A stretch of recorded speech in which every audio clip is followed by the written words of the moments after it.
Bonus v podobe parkovania zadarmo pripravila mestská spoločnosť MBB. Ľudia to však nevedia, automaty sú síce mimo prevádzky, ale chýba oznam. Absolútne neviem o tom.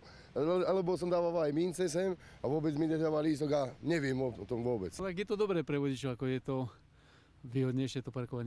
Suverene vítam, samozrejme, že vítam. Parkovné sa začne vyberať až po 16. januári tohto roka. V novom roku sa bude meniť aj cena parkovacieho lístka. Ak ste doteraz platili na jednom mieste 10 a na inom 20 korún, po novom to bude všade rovnako.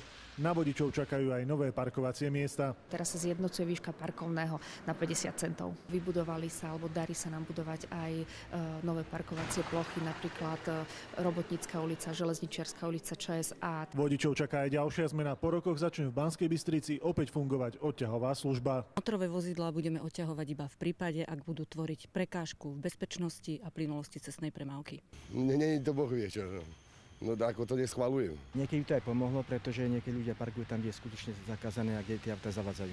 Tak si myslím, že je to skôr nahrávanie tých peňazí pre tie odťahovky. Parkovanie zadarmo si Bystričania môžu užívať ešte 10 dní, potom sa všetko vráti do normálnych kolají. Peter Hajnala, televízia Markíza.